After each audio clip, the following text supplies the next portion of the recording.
অপু বিশ্বাস মুখ খুলেছেন ইকরাকে নিয়ে। তিনি ইকরাকে নিয়ে বললেন যে যখন তোমার নিজের উপর অন্য কারোর দায়িত্ব এসে যায় তখন তোমাকে সেই দায়িত্ব নিতে হবে এবং খুবই সচেতন হতে হবে। যেহেতু ইকরার একটি সন্তান ছিল, সেই সন্তানটার কথা চিন্তা করে ইকরার এরকম ধরনের কাজ করা উচিত হয়নি। অপু বিশ্বাসের এই কথাটি খুবই ভালো লাগলো, সত্যি তাই। ইকরা আপুর তার সন্তানটার দিকে চিন্তা করা উচিত ছিল, কারণ তার স্বামী তো প্রতারকই, সবাই জানে যে তার স্বামী কি। তো তার স্বামীর চিন্তা করে সে দুনিয়া থেকে চলে যায়, তার বাচ্চাটাকে কি এতিম বানিয়ে গেল না? এখন এই আদরের সন্তানটাকে কে দেখবে? কার কাছে মানুষ হবে? কে এই সন্তানটাকে খাওয়াবে, গোসল করাবে, ঘুম পাড়াবে?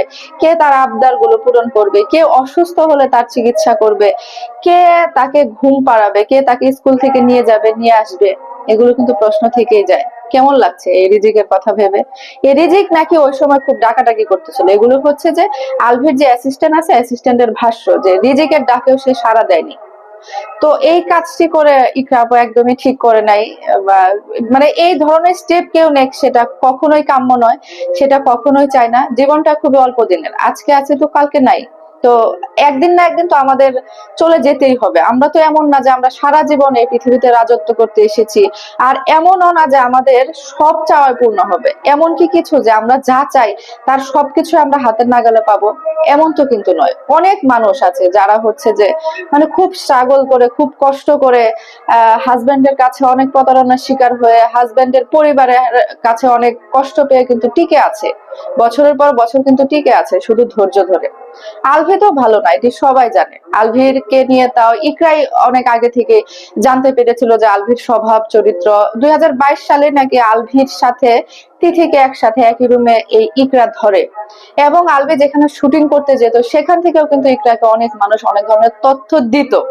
সবকিছু জানা সত্ত্বেও সে কিন্তু সবকিছু সয়ে নিয়েছিল। তো হঠাৎ করে এরকম স্টেপ কেন নিল ইকরা আপু?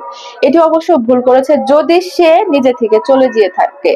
কিন্তু এখানে আরো রহস্যের গন্ধ রয়েছে। অনেকে বলছে যে সে বিকালে ছিল তার ইফতার পার্টি, সে খুব সুন্দর একটি জামা পরে রেডি হওয়া অবস্থায় ছিল, এবং সন্ধ্যায় ছিল হচ্ছে যে ইফতার শেষ করে সন্ধ্যায় তার নেপাল যাওয়ার প্ল্যান ছিল।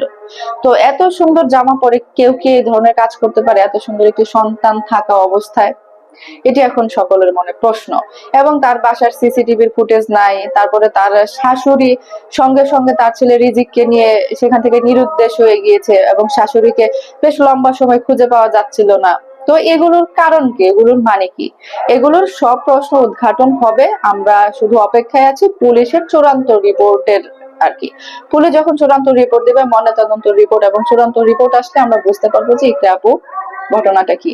সে নিজে থেকে চলে গিয়েছে নাকি কেউ তার সাথে এরকম ঘটনা ঘটিয়ে এটিকে অন্যদিকে প্রবাহিত করার চেষ্টা করছে। তো এখন দেখা যাক কি বের হয়ে আসে। তবে যেটি আপনারা যারা হতাশায় ভুগছেন আপনাদের হাজবেন্ডকে নিয়ে বা আপনাদের ওয়াইফকে নিয়ে বা পারিবারিক অন্যান্য কোনো কারণে, আপনাদেরকে একটা কথাই বলবো, ধৈর্য ধরুন। দুনিয়াতে সবকিছুই নিজের মতো করে হয় না।